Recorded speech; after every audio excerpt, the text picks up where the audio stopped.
Guys,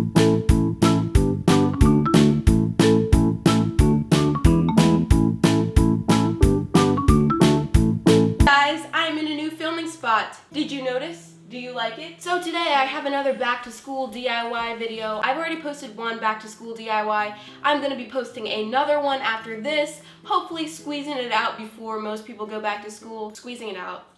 Ew.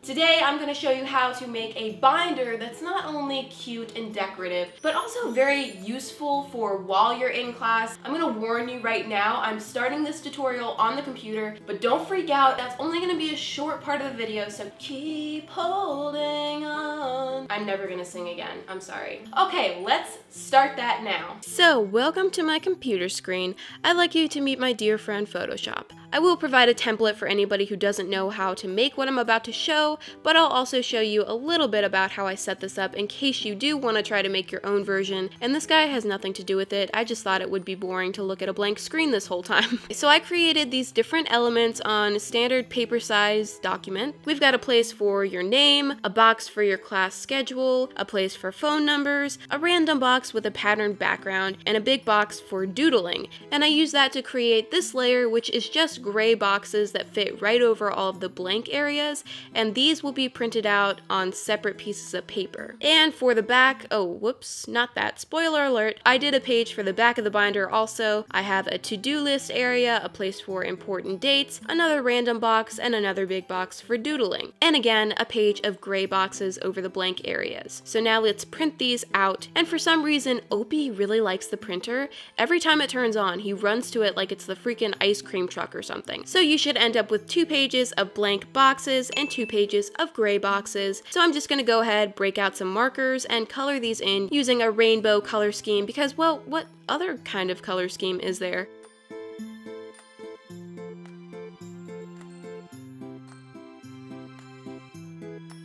And now that the pages are colored in, I'm gonna take a regular old white binder and my front page of gray boxes, slide that into the binder, scoot it all the way down to the bottom. Now I'm shoving in some scrap paper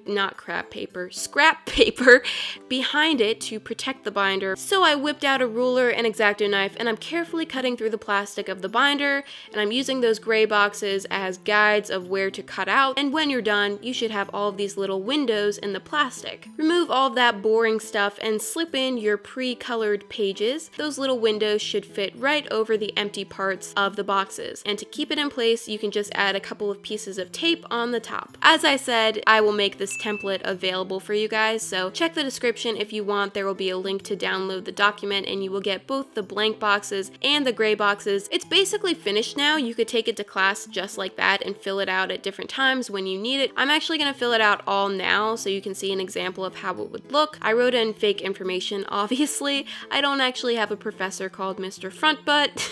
And please, don't call or text Dennis. And look at this shameless plug. Oh, the doodling boxes are my favorite. Obviously, these are really large doodles, so I filled the space really quickly, but you could definitely make this last a lot longer if you doodle a little bit smaller. I did this little ocean scene on the back, and you know what this looks like? One of the designs I made for those DIY towels. Wow, another shameless plug. Also, my handwriting is really ugly. I've always hated it, but if you guys have pretty handwriting, this would look even better. And if you're wondering what the heck to do with the random box, my idea is to use it as a place to keep little things that you find or that other people give to you. I went through my old high school memory boxes and I found this little guy, and for the other one, I used this note from my mom. She wrote this note to me years ago and I thought it was nice, so I kept it. She does that kind of stuff all the time because she's a good mom. So there it is with all of the stuff written in, and this could be a lot more crammed with information, obviously, but this is just for example.